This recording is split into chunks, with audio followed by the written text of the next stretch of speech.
Hello and welcome to another episode of What's Inside. Today we're looking at Stronghold Games' Great Western Trail.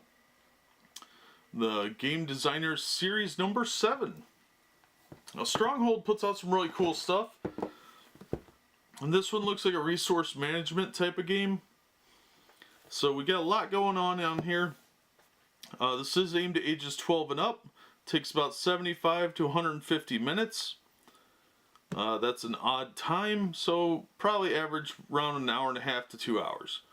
2 to 4 players, and inside we are going to see a game board, 4 player boards, 92 cattle cards, 28 objective cards, 54 worker tiles, 18 hazard tiles, 22 TP tiles, 47 building tiles, 4 player count tiles, 5 station master tiles, 4 cattlemen, 4 engines, 56 player discs, 4 certificate markers, 55 coins, 1 job market token, a scoring notepad, and a rule book.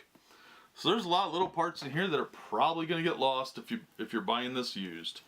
So let's open this up and see what we got. I appreciate my buddy Wyatt letting me open his new stuff, because this is one of his, and it looks pretty cool. I'd never heard of this game before, and that means it should be pretty interesting for everyone involved. Alright, so box quality is pretty decent. The matte finish I like a lot, but it's not super sturdy. I would have liked something a little thicker, because it is a fairly heavy box. Alright, so there's our game board. We'll look at that in a minute. Wait till I can zoom the camera out. Alright, so here's our tiles, some of them. And these are numbered 1s and 3s, mostly 3s. And on the other side, we've got some peoples. So these are pretty decent thickness, pretty nicely made. The perforation's really good, so it should be easy to pop out. Here we've got some coins and other little tokens. Yeah, quality's pretty good. Not much to say about these. The coins you might want to be a little careful with when popping out. They don't feel quite as well perforated as the tile pieces. But there's a lot to this, so make sure you're aware of what you're getting. They didn't number the sheets, so a lot of times they'll give you a code number and you can try and track down a replacement if one's damaged. They didn't do that on this one. Alright, then we've got our rule book. Let's see what this looks like. Oh, it's color. It's only 16 pages long. Standard size rule book for tabletop board games these days. It looks like it's probably more intimidating than it actually is. So if you're at first glance, it looks like it's probably a lot more complicated, but I doubt it really is. It looks more like a strategy resource management game. But once you play it a time or two or watch it played, it's probably fairly easy to grasp the general concept. And there is a list of the types of stuff that is in the box, the different types of coins, and how many there are. So make sure, of course, you have the rule book, and this will help you create like a checklist if you're buying this used, so you know what you're supposed to have in here. Alright, so then we've got another sheet of tokens. This one's actually upside down. I'm smart. These are mostly 1s on here. You get some more coins and some more of these.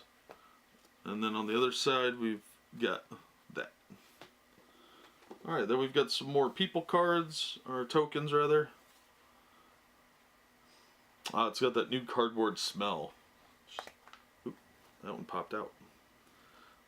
Don't jump off. Alright, so quite a bit here to lose. So yeah, you're going to want to be aware of how many of each one is supposed to be here. Then we've got 2 stacks of cards, which we'll look at more closely in a moment. We've got a whole bunch of little wooden tokens. Red, blue, yellow, and white.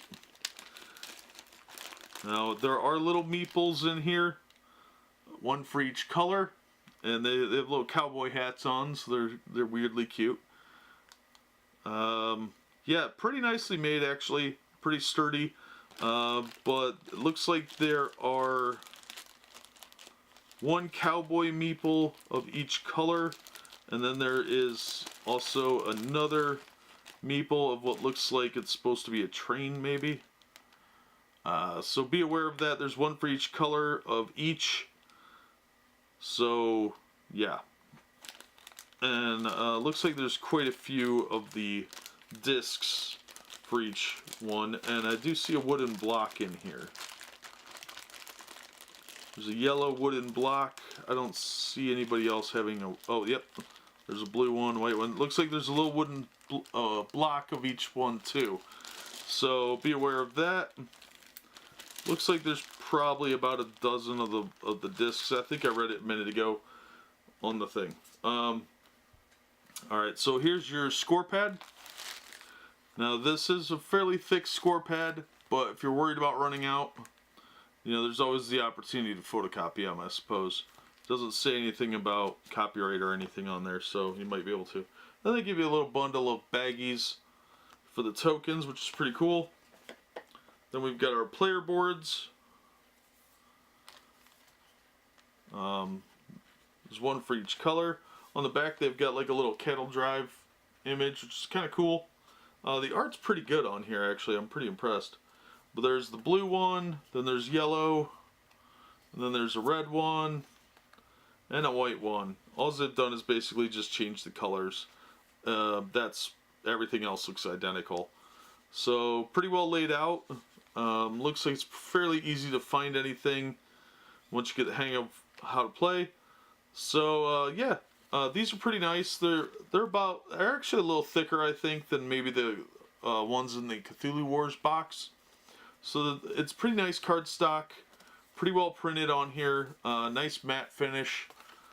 That's actually pretty nice. I dig that. So let's get these out of the way so we can look at the cards, and I will adjust the camera accordingly. Actually, we'll look at the map first because that'll be easier for the camera.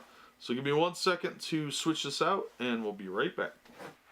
Alright, so here's the back of the board. It's got this cool image of these three guys. The creepy robber baron guy that looks like somebody I'd report to the cops if he's in my neighborhood. The cattle rustler type guy, and what looks like the railroad engineer with this cool handlebar mustache.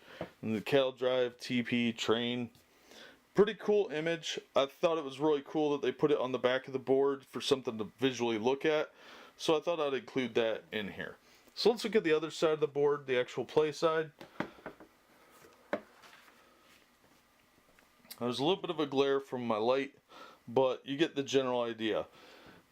It's a really well put together board. Nice smooth finish, not too glossy. Lots of spaces. There's no wasted space. Everything has a function, and there's a lot going on. So you'll want to be aware of what's going on the board at all times, because there is so much to look at. And they got this cool Western background. If you like Western games or Frontier stuff, this is probably a cool game for you. Looks like there's a lot going on. It's got an interesting theme, and the board is really well made. It's a 4-piece board, so it's not real big, and it's got that cool image on the back.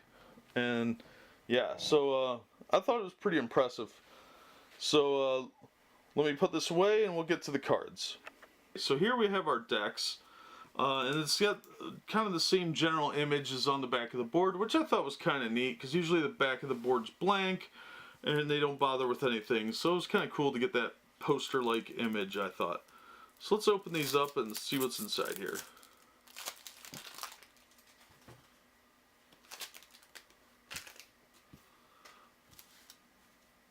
Alright, so these are all the same back image, so I assume these are meant to be shuffled as one deck. But there we've got a Jersey cow. If you're a cow person, this might be your kind of deck. 2, 3, 4, 5, 5 Jersey cows. There's a Black Angus. 2 of those. Then we've got a Dutch belt.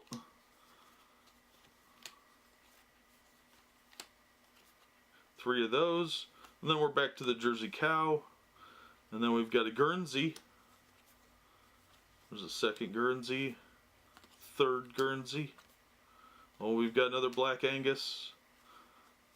Another Dutch belt. Another Jersey. Another Jersey. Another Jersey.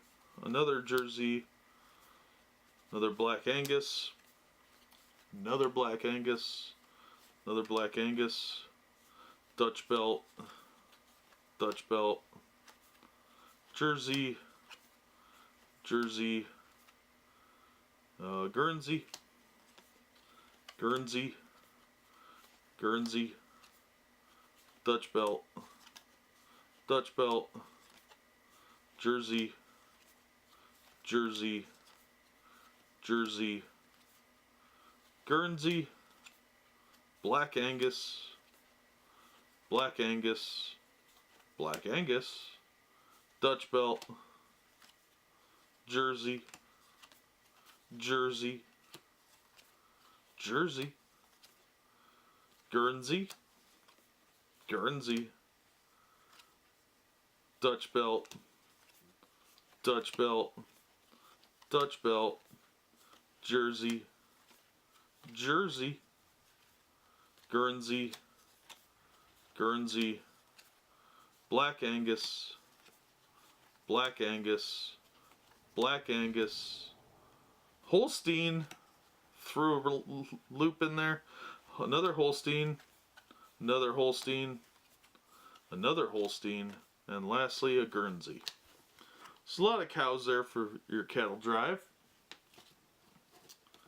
Alright, so that's the first deck. These cards are smaller than your average trading card, so be aware of that. They're probably not going to fit in protectors. I think they're slightly taller, and they're definitely narrower. So they are a little thin, so they do require a little bit more care than the average trading card. So just be aware of that. Alright, and our second pack here. Also, oh, there's a couple of different ones in here. Take those out. Otherwise, they're all the same backs. Looks like we have 4 different ones. We'll look at those in a minute. Here we have a brown Swiss. The brown Swiss. Holstein. Holstein. Holstein. Brown Swiss. Brown Swiss. Brown Swiss. Brown Swiss. Brown Swiss. Ayrshire. Something like that. Ayrshire. Yeah, another one of those. Another one. Another one. Another one. West Highland. Another West Highland. West Highland. Ayrshire, whatever that's called. Another one of him, her. West Highland. Another West Highland. Third West Highland. Another West Highland. Another West Highland. A Texas Longhorn. Another Texas Longhorn. A third Texas Longhorn. A fourth one. Yeah, some of the ones, like there's 2 Texas Longhorns with 5s instead of 6s and the little gold shield. So there is some difference there. There's another West Highland. Here we have a GWT Cattle and Land San Francisco. San Francisco. San Francisco. Texas Longhorn. Texas Longhorn, these are both 7s. Then we've got a card with 2 TPs on it. Green, and then 2 blue TPs. And then one with a hand, some kind. Then one with 2 hands. Another San Francisco. One, 2 hands and a 3 and a 4. 2 blue TPs. 2 green TPs. A hand with 2 houses. 2 hands and 2 houses. A blue TP, green TP, and a house. Blue TP, house, 2 hands. Card number 4 with 2 hands. Blue TP, green TP. Number 4 cards. Green TP and whatever that other symbol is. 3 cards with 3s. A 3, 4, and 5. 2 houses and 2 whatever that is. A 5 in a hand. A 3, 4, and 5. And lastly, 3 3s in a house. So let's look at these gray cards that we found. First one is a 3, 4 in a house. Then we've got a blue TP and 2 hands. And a green TP. And 2 houses in a hand. That's the last card. So that's all the cards. The quality is really nice on here. The cards are a little thin, but I can forgive that. The tokens are all nice and thick. The game board is really nice. That's real impressive, actually, I think. The tokens are standard wooden meeples and wooden discs. The little blocks, those are pretty normal these days. Player mats are really nice. The little baggies are okay. If you're buying this used, make sure the notepad's here. If not, try and get an idea of what they look like from the video and copy it down and try and replicate it. I'd be willing to bet their website has this template on it, so you could probably print it off somewhere. But that's the only part I'd really be worried about, is the notepad, scoring pad being missing, or any of the cards. Everything else looks like it's really high quality. Even the notepad's pretty high quality, honestly. The box could probably be a little stronger. I don't think it's as high a quality as it could be. The exterior is really nice. It's got a real smooth matte to it. It's got the cool image of the 3 guys and creepy evil Santa here. He looks like a Captain Bad Touch to me. But this is Great Western Trail from Stronghold Games. I'm intrigued to give it a try. I'm not real big on resource management games because I'm terrible at them. But they are pretty cool in concept. I'm just bad at them. But yeah, this is looks like a pretty interesting one, and I'm willing to give it a shot. The box is really heavy though, so be aware of that if you pick it up. It's probably because of all the cardboard, obviously. But Stronghold Games, Great Western Trail. I'm going to give it a look. Maybe you will too. But that'll do it for this episode. As always, thank you so much for watching and supporting the channel. And we hope to see you on the next episode of What's Inside.